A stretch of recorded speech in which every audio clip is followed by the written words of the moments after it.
Bienvenidos al repaso de la lección de escuela sabática para el sábado 13 de mayo del 2023 titulado Adoren al Creador.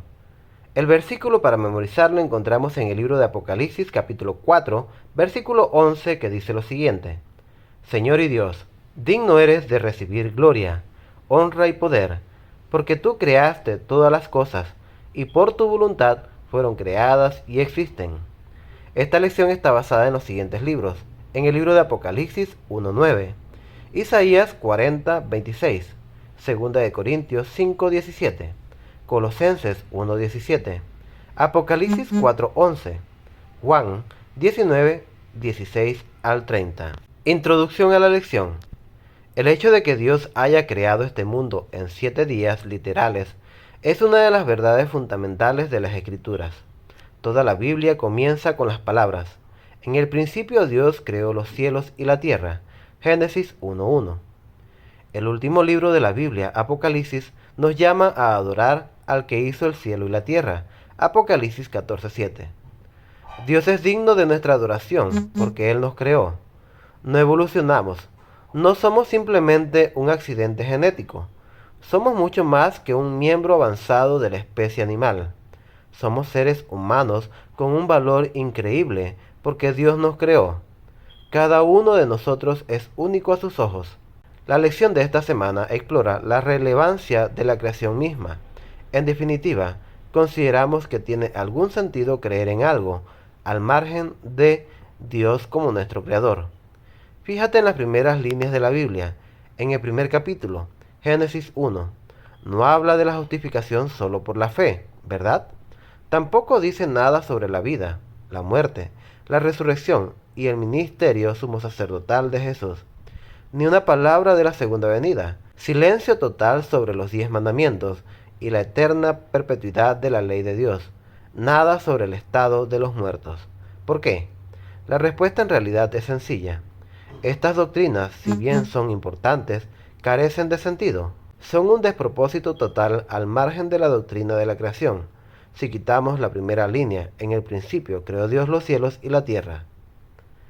En noviembre de 1998, Charles Carlson escribió un artículo titulado Astronautas que encontraron a Dios, una visión espiritual del espacio. El regreso del astronauta John Glenn al espacio exterior, 36 años después de su impresionante órbita alrededor de la Tierra, es un recordatorio de la clase de heroísmo que posibilita la exploración espacial.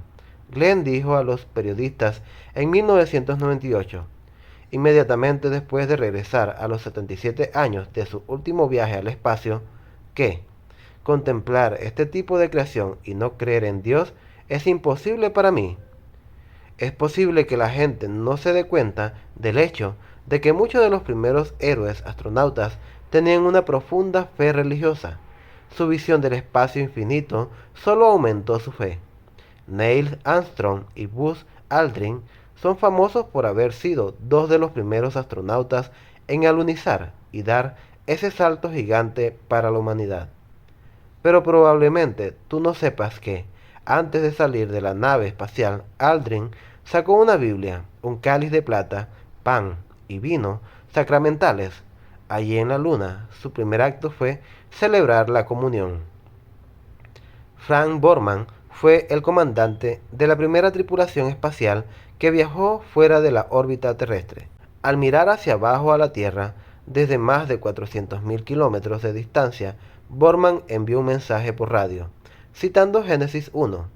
En el principio Dios creó los cielos y la tierra. Según explicó más adelante, tuve la enorme sensación de que tenía que haber un poder superior a cualquiera de nosotros, que había un Dios, que verdaderamente hubo un comienzo. Cada uno de los astronautas que acabamos de mencionar sintió que este mundo no era el resultado de una casualidad fortuita. La vida tampoco fue un accidente cósmico. Los astronautas reconocieron la verdad del Génesis 1:1, que este mundo fue creado por un Dios omnisciente y todopoderoso. El mensaje de los 3 ángeles de Apocalipsis 14 proclama a gran voz el mensaje de la creación y de un Dios omnisciente. A Dios nada lo toma por sorpresa, nunca. Antes de que ocurran Él ve acontecimientos que aún no se han producido.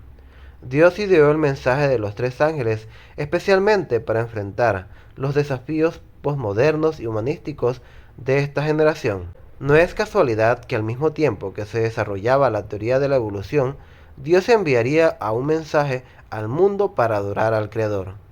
Piensa también por un momento, si la evolución fuera verdad, ¿cuántas mentiras nos han dicho en la Biblia? Para empezar, en Génesis 2, 1 y 2, se enumeran tres.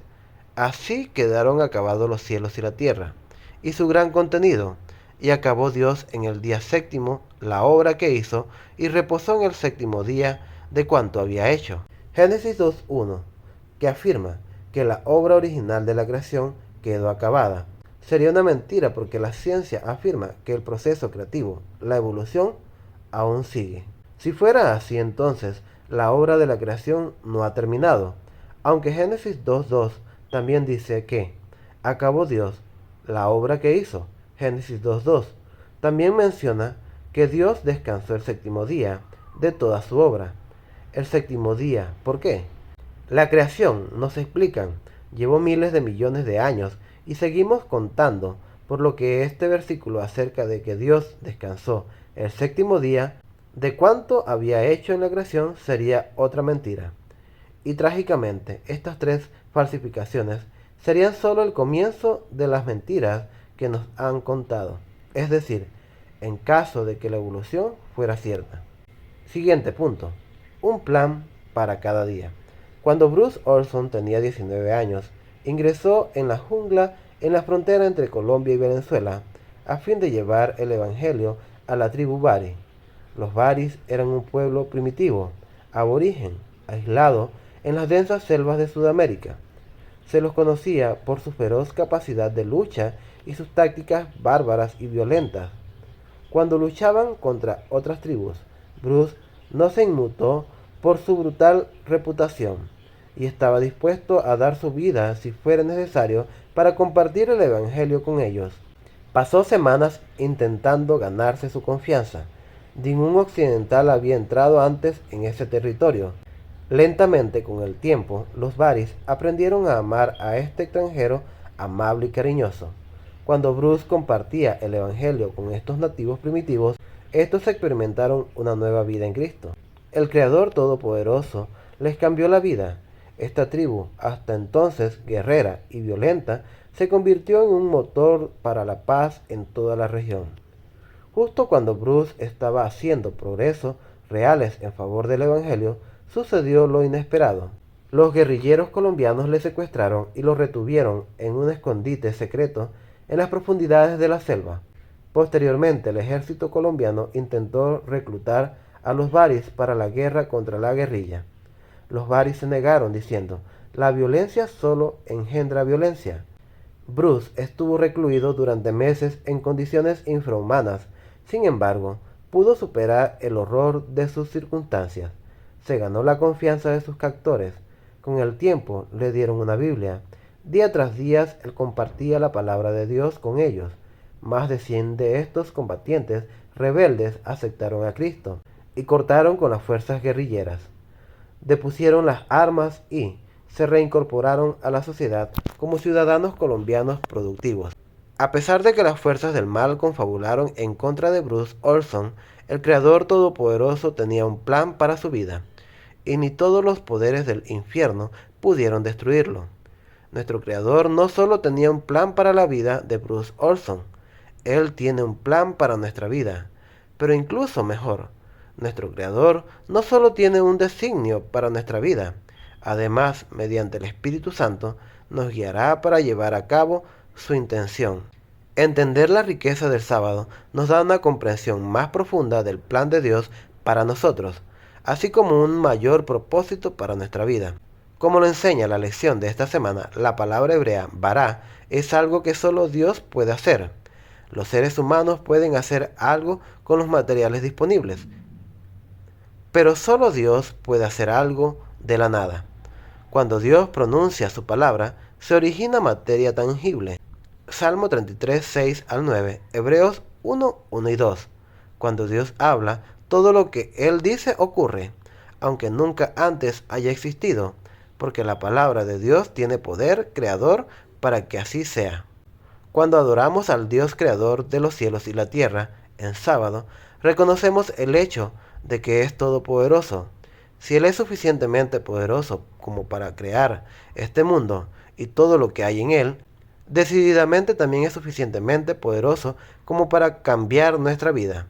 El sábado es un símbolo de la justificación, nuestro descanso únicamente en Cristo, y de la santificación, nuestra fuerza únicamente en Cristo. El profeta Ezequiel expresa esta idea en forma inequívoca. Les di también mis sábados para que fuesen una señal entre mí y ellos, para que supiesen que yo soy el Señor que los santifico. Ezequiel 20:12.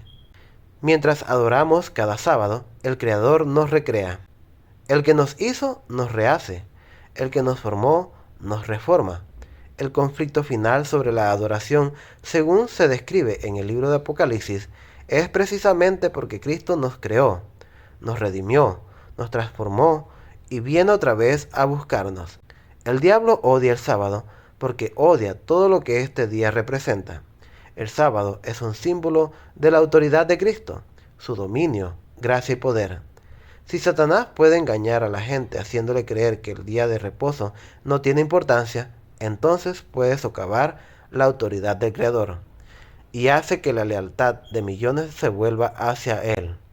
Por lo tanto, Dios envió su mensaje de los últimos días en Apocalipsis 14, con el fin de preparar a nuestro mundo para el regreso de nuestro Creador y Redentor, quien recreará a este planeta con el esplendor edénico. Gracias por haberte quedado con nosotros en el repaso de la lección de escuela sabática. Te invitamos a suscribirte a nuestro canal, danos un like y comparte el enlace con tus amigos y hermanos. Que el Señor te bendiga.